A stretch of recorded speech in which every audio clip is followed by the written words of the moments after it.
Working class को, जितने भी प्रोलिटरेट क्लास हैं, रूलिंग क्लास हैं, जिन्होंने सुप्रेस किया हुआ है, कार्ल मार्क्स ने ये आइडिया दिया था कि इनके खिलाफ उठ खड़ा होना चाहिए और अपने हकूक लेने चाहिए। एक वर्कर जो कारपेंटर है या कोई वर्कर है, वो एक उसे आप वुड दे दें, कोई लकड़ी दे दें, तो वो आपको उसकी कुर्सी बना देगा, टेबल बना देगा।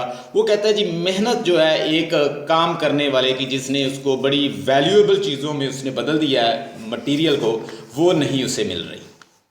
आप लिखें ज़रा। उसने एक थ्योरी भी पेश की थी इससे रिलेटेड। वो कहता है जी theory of surplus value. Surplus value की थ्योरी उसने दी कि कहता है कि जैसे एक वर्कर है, उसे आप कोई वुड दे दें, वो आपको चेयर बना देगा, टेबल बना देगा, बड़ी वैल्यूएबल चीज़ें बना देगा। और इसी तरह जितने भी वर्कर हैं, जितने भी काम कर रहे हैं लोग, वो सारे लोगों को उनके हकूक नहीं दिए जाते। अल्टीमेट बेनिफिट कौन ले जाता है? जो उसका मालक होता है अल्टीमेट। तो वो कार्ल मार्क्स कहता था कि कोई ऐसा बेटर आइडिया आना चाहिए जिसके ज़रिए ये सारे जितनी भी रूलिंग क्लास है, इनसे निजात हासिल करनी चाहिए, वर्किंग क्लास को। फिर सुन लें, कार्ल मार्क्स जर्मन फिलासफर था, इकोनॉमी से रिलेटेड उसने एक आइडिया दिया था और उसने थ्योरी ये पेश की थी, उसने थ्योरी ऑफ सरप्लस वैल्यू पेश की थी कि वर्कर जो है उसको कोई वैल्यू नहीं दी जा रही, वर्कर को उसके हकूक नहीं दिए जा रहे। वर्कर जो है वो बड़ी ज़बरदस्त चीज़ें बनाते हैं, काम करते हैं और बहुत ज़्यादा वर्क करते हैं। अल्टीमेटली बेनिफिट कौन ले जाते हैं? एडमिनिस्ट्रेटर ले जाते हैं, मैनेजर ले जाते हैं, रूलिंग क्लास वाले ले जाते हैं और अरिस्टोक्रेट ले जाते हैं, या जितने भी फ्यूडल लॉर्ड्स हैं वो ले जाते हैं। बेनिफिट वर्किंग क्लास को नहीं जा रहा। तो वो कहता है कैसे आएगा? उसने कहा कि कोई बेटर आइडिया आना चाहिए। वही बात जो रेमंड विलियम करेगा। उसने कहा कोई ऐसा बेटर आइडिया आना चाहिए कि इस वर्किंग क्लास को उठ खड़ा होना चाहिए और अपने साथ जितने भी मिडिल क्लास के लोग हैं उनको मिला के अपनी पावर को मजबूत करना चाहिए, और मजबूत करने के बाद निजात हासिल करनी चाहिए किन से? जो उनको उनके राइट्स को एक्सप्लॉइट कर रहे हैं। तो कौन कर रहा है उसमें जितने भी बोर्जस क्लास के लोग हैं, जो रूलिंग क्लास के लोग हैं, जो डोमिनेंट क्लास है, वो वर्किंग क्लास को डोमिनेट किए हुए हैं और उनसे बेजा वर्क ले रहे हैं, उनको बेनिफिट नहीं दे रहे। रूलर, ओनर, एडमन और जितने भी कैपिटलिस्ट हैं, इन सब से निजात हासिल करनी। तो उसमें कौन है? सबसे पहले वो कैसे वर्किंग क्लास उससे निजात हासिल करेगी? वो कहता है जी एक आइडिया ऐसा होना चाहिए कि मिडिल क्लास को साथ मिलाए, अल्टीमेटली उनके साथ बगावत करे, और उसके बाद क्लास स्ट्रगल होगी। और उस क्लास स्ट्रगल के सिलसिले में कहता है कि सबसे पहले जितनी भी कैपिटलिस्ट लोगों की को जो तकवीयत देने वाले लोग हैं, जो उनको सहारा देने वाले लोग हैं, वो कौन है? जो जुडिशरी है, वो पॉलिटिकल पार्टीज़ हैं, वो लेजिस्लेचर्स हैं। ये सारे सिस्टम को ख़त्म कर देना चाहिए गवर्नमेंट से, ताकि ये कहता है इनसे निजात हासिल की जाए। अब ये सारे रेवोल्यूशनरी आइडियाज़ थे, इनकी वजह से उसे बैनिश कर दिया गया। अल्टीमेटली उसकी इंग्लैंड के अंदर इसकी डेथ होती है। नाम क्या है? Karl Marx. कार्ल मार्क्स की डेथ कहाँ होती है? इंग्लैंड के अंदर इसकी डेथ होती है। और ये पैदा हुआ है किस कहाँ? जर्मनी में, और उसके बाद इवन इसने फ्रांस को भी विज़िट किया है, और अल्टीमेटली इसकी डेथ होती है। और ये आइडिया क्या दे रहा है कि ये जितने भी पुराने आइडियाज़ हैं, कैपिटलिज्म है या कैपिटलिस्ट लोग हैं, इसने इकॉनमी को जैसे हाईजैक किया हुआ है, तो वर्किंग क्लास को ये एक्सप्लॉइट कर रहे हैं, उनके राइट्स को एक्सप्लॉइट कर रहे हैं। अब आ गए हैं रेमंड विलियम। रेमंड विलियम की ज़रा ये देख लें, आपको मैंने असाइनमेंट भी सेंड की हुई है, उससे आप मज़ीद इसकी लाइफ जो है मैं आपको 1 बाय 1 सारी चीज़ें बताता हूँ इससे रिलेटेड। अच्छा जी, रेमंड विलियम जो है इसने मॉडर्न ट्रेजेडी इसने लिखी है, हमारे कोर्स में यही है। तो ये क्या है? राइटर है, थिंकर है, culture and politics, thinker about the literature and drama, socialist and activist. Raymond William की जो बायोग्राफी है, रेमंड विलियम पैदा हुआ है कब? 31 अगस्त 1921 में पैदा हुआ है, और 26 जनवरी 1988 में इसकी डेथ हुई है यूनाइटेड किंगडम में। विलियम अटेंड किया उसने हेनरी ग्रामर स्कूल, और इसके बाद आगे जी इसने कॉलेज, और ये कैम्ब्रिज यूनिवर्सिटी में एज अ प्रोफेसर भी काम किया ड्रामा का, यानी ड्रामा का जो सब्जेक्ट है वो पढ़ाता रहा है। रेमंड विलियम ने एक वेलिश जो इसके लोग हैं, इनहेरिटेड है, ये कौन सी फैमिली इसकी, वो वेलिश जो लोग हैं, एथनिक ग्रुप है इंग्लैंड के अंदर, उनसे ताल्लुक़ रखते हैं। उसके अलावा रेमंड विलियम जो है इसने वर्ल्ड वार 2 देखी है, चूँकि ये पैदा हुआ है 1921 में और इसकी डेथ हुई है 1988 में, यानी 1921 में पैदा हुआ है इंग्लैंड के अंदर और 1988 में डेथ हुई है। तो जो दूसरी जंग अजीम है उसका टाइम है 1939 से लेके 1945। तो वर्ल्ड वार 2 जो है उसने देखी हुई है रेमंड विलियम ने। उसके बाद जी ओवरव्यू ऑफ हिज वर्क है, मॉडर्न ट्रेजेडी के ऊपर इसने डिस्कस की है, ट्रेजेडी के ऊपर उसने कमेंट किया है। वो कमेंट क्या करता है, वो एक डेफिनेशन को लेता है, किसकी, अरिस्टोटल की डेफिनेशन को लेता है। अरिस्टोटल की डेफिनेशन को लेता है, सबसे पहले तो वो बताता है कि जैसे वक्त गुजर रहा है, जैसे वो बात करता है थीसिस की, उसके बाद एंटीथीसिस की, उसके बाद सिंथेसिस की, उसके बाद एंटीथीसिस की। तो ये हीगल ने आइडिया दिया था, हीगल से कार्ल मार्क्स ने भी लिया, ये कार्ल मार्क्स से ये इन्फ्लुएंस था। तो ये सारे आइडियाज़ जो है ना, इसकी जो हम अभी पढ़ने जा रहे हैं बुक, इसके अंदर डिस्कस होंगे। असाइनमेंट भी डिस्कस करेंगे तो उसके अंदर हीगल भी डिस्कस होगा, असाइनमेंट डिस्कस करेंगे तो उसके अंदर कार्ल मार्क्स भी डिस्कस होगा। फ्रेडरिक नीत्शे जो है, जो जर्मन फ़िलासफ़र है, नीत्शे, जितने भी जर्मन फ़िलासफ़र हैं वो मोस्टली यहाँ पे डिस्कस होंगे, क्योंकि उनके आइडियाज़ जो हैं वो इसकी थीरीज़ के अंदर, जो उसने मॉडर्न थीरी दी है क्रिटिसिज्म के मतलब, वो डिस्कस होगा। अब रेमंड विलियम का क्या कंसेप्ट है कि उसने ली डेफिनेशन अरिस्टोटल की। अरिस्टोटल की डेफिनेशन सबसे पहले कि एक रॉयल पर्सन होना चाहिए। वो कहता है जी रॉयल पर्सन जो है with the passage of time, अगर हम देखें जो एंग्लो सैक्सन दौर में जो लिखी जाती थी एपिक ट्रेजेडी वो और थी।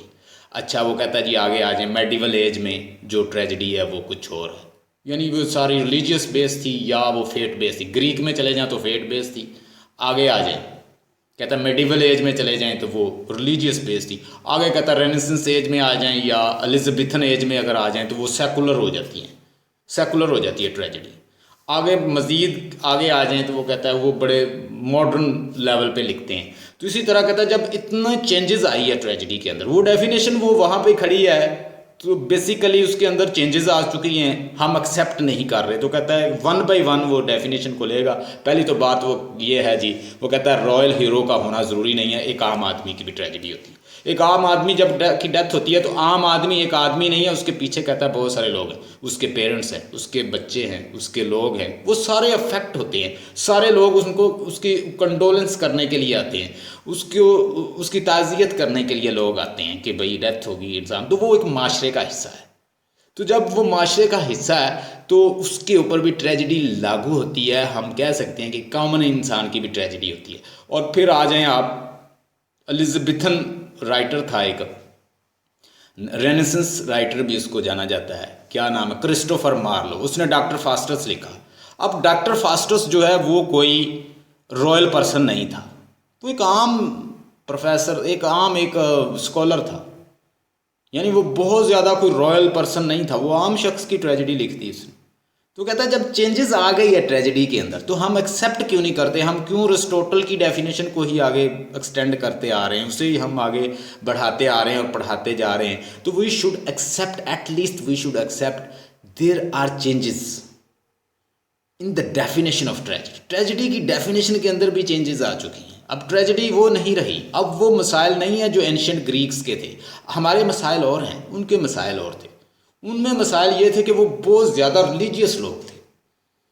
हमने ये भी सुना कि एंशिएंट जितने भी राइटर्स थे, ये तो पहली दफ़ा सोफोकली ने पहली दफ़ा एडिपस रेक्स के अंदर उसने वो जकेस्ता का एक करैक्टर लेकर आया, और वो भी मास्क चढ़ा के, और 15-15 लोग जो होते थे, कोरस जो एक साइड पे खड़े होकर गाते थे, वो कभी राइट से लेफ़्ट चले जाते थे, लेफ़्ट से राइट चले जाते थे, और फिर साथ साथ वो गा के बताते, सिंग करते थे, गाने गाते थे, सॉन्ग पढ़ते थे, ओड्स पढ़ते थे, और साथ साथ वो हीरो की जो उनके ग्रैंड काम है हीरो के वो सुनाते, और साथ साथ वो उसको इंटरप्रेट करते जाते। इवन का करैक्टर एज अ बतौर कोरस जो थे 10-10 15-15 लोग एज अ बतौर करैक्टर काम करते थे ट्रेजेडी के अंदर, और वो साथ साथ डायरेक्ट करते जाते। आज जितनी भी ट्रेजेडीज लिखी जाती हैं, बताएं कहाँ कोरस ऐसे यूज़ होते हैं कि 15-15 लोग आगे स्टेज के ऊपर खड़े रहें।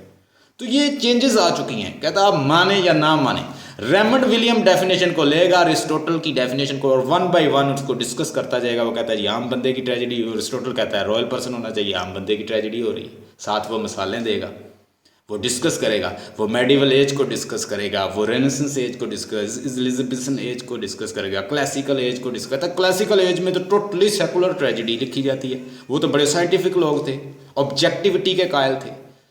हाँ, रोमांटिक एज में सब्जेक्टिविटी के कायल थे। न्यू क्लासिकल एज जो है वो टोटली साइंटिफिक और ऑब्जेक्टिव थी, और वो कहता है टोटली चेंजेस आ चुकी हैं ट्रेजेडी में, तो वी शुड एक्सेप्ट इट।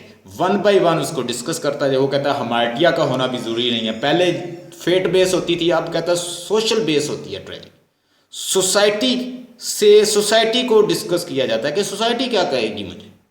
एक बंदे के ऊपर कुछ उससे कोई गुनाह होता है या उससे कोई उसके अंदर ट्रेजिक फ्लॉ है, तो वो ये सबसे पहले सोचेगा सोसाइटी क्या कहेगी मेरे पर। तो now tragedy is social base. Society ज़्यादा वैल्यू रखती है। इंसान, आम इंसान जो है वो सोसाइटी का हिस्सा है, यूनिवर्सल है, इस पूरे यूनिवर्स का हिस्सा है। उसके मसाइल पूरी दुनिया के मसाइल हैं। मेरे जो मसाइल हैं वो दुनिया के भी मसाइल हैं। मेरे ऊपर डेथ होती है तो दूसरे, चाहे वो कोई किंग है, चाहे वो मिडिल क्लास से ताल्लुक़ रखता है, चाहे वो प्रोलिटरेट क्लास से ताल्लुक़ रखता है, चाहे वो कोई बॉर्जस क्लास से ताल्लुक़ रखता है, चाहे वो वर्किंग क्लास से वो लोअर मिडल से या अपर क्लास से, किसी भी क्लास का इंसान हो, उसके ऊपर मौत आएगी तो मौत मेरे लिए भी, उसके लिए भी। यूनिवर्सल है इंसान, वो कहता है। तो इसलिए ये ट्रेजेडी जो है वो एक आम बंदे के नहीं, ये रिप्रेजेंट करती है, एक इंसान का एक्शन रिप्रेजेंट करता है पूरी सोसाइटी को। तो सोसाइटी बेस है। लेकिन ये है आज जो हमने डिस्कस करना है। मैंने आपको असाइनमेंट सेंड की हुई है, असाइनमेंट को देख लें। इसमें जो मैंने आपको बताया कार्ल मार्क्स और दूसरा मैंने आपको बताया हीगल, ये आपने अपने माइंड में रखना है। उसने जो सबसे पहले आइडिया दिया था, उसने थीसिस का आइडिया दिया था कि थीसिस क्या, किस चीज़ का उसने दिया था।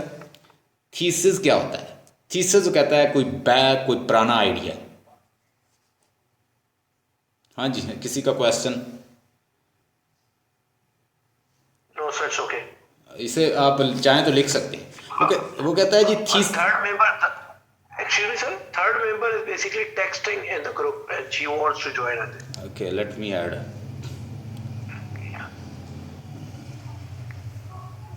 I will make you admin and you can add yourself. So okay sir, thank you sir.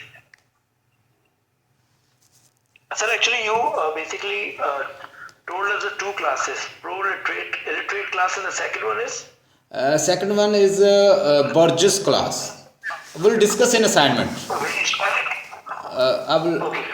I will discuss in you could say in today's assignment, don't worry. I will discuss each and everything. No, you just take simply you should keep it in mind. Borges mean ruling class.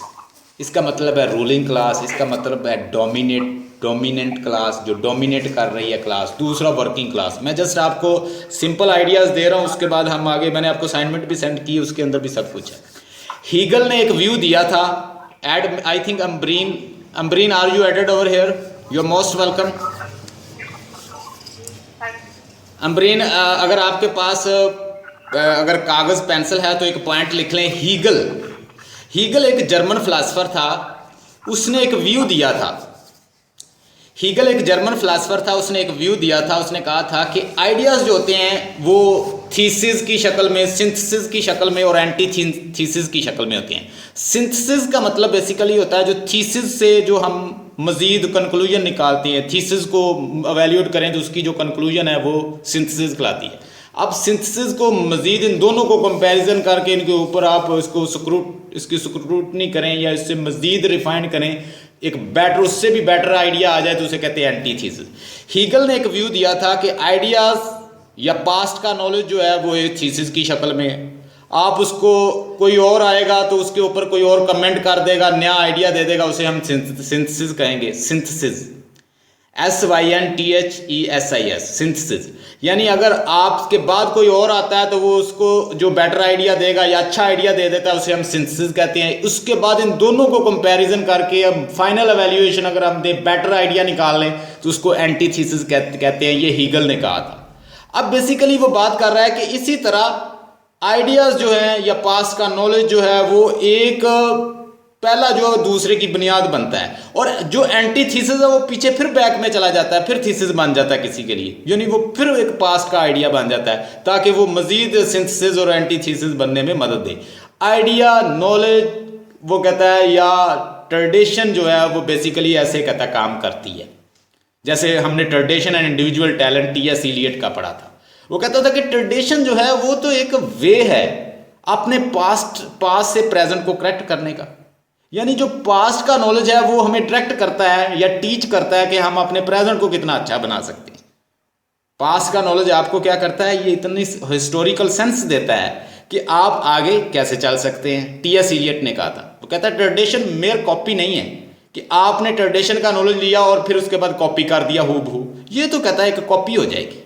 But you should study let back from Homer to present age. Homer एक ancient poet था, Greek poet था। कहता वहां से लेके present as के सारे writers को पढ़ने के बाद वो आपको हिस्टोरिकल सेंस देंगे, और प्रेजेंट कंटेम्प्रेरी एज में जो राइटर्स हैं उनको भी पढ़ें, उसके बाद डायरेक्ट करें, अच्छा आइडिया दे के चले जाए ताकि वो फिर थीसिस और सिंथेसिस और एंटीथीसिस का हिस्सा बन सके। तो ये हीगल ने सबसे पहले इसके ऊपर व्यू दिया था। उसने क्या व्यू दिया कि सारे आइडियाज जो होते हैं पुराने वो थीसिस की शक्ल में, यानी कोई आया उसने आइडिया दे दिया वो थीसिस बन गया। उसके बाद कोई आया उसने उसको सिंथेसिस कर दिया। उसके बाद आया इन दोनों को कंपैरिजन करके उसका एंटीथीसिस बना दिया। अब एंटीथीसिस फिर थीसिस बन जाएगा, फिर पास्ट का आइडिया बन जाएगा। लिख लें हीगल्स का जो व्यू है, पहले थीसिस लिखें, दूसरा सिंथेसिस लिखें, तीसरा एंटीथीसिस। तो ये जी जो थीसिस और सिंथेसिस है ये दोनों डिस्कशन के बाद एंटीथीसिस बनता है, और एंटीथीसिस फिर जगह ले लेता है क्योंकि पुराना हो जाता है ना। जो प्रेजेंट जो आज कंटेम्प्रेरी है कल के लिए वो क्या हो जाएगा, वो कल पास्ट का हिस्सा बन जाएगा। हमने कितनी एजेस पढ़ी, हमने एंग्लो सैक्सन एज पढ़ी, हमने नॉर्मन एज पढ़ी, एंग्लो सैक्सन एज पढ़ी, हमने मेडिवल एज पढ़ी, हमने एलिजाबेथन एज पढ़ी, हमने इवन रेनेसेंस एज पढ़ी, उसके बाद हमने न्यू क्लासिकल एज पढ़ी, उसके बाद रोमांटिक एज पढ़ी, मॉडर्न एज पढ़ी, और पोस्ट मॉडर्न एज जिस एज में हम मौजूद हैं, इसको पोस्ट मॉडर्न एज कहते हैं।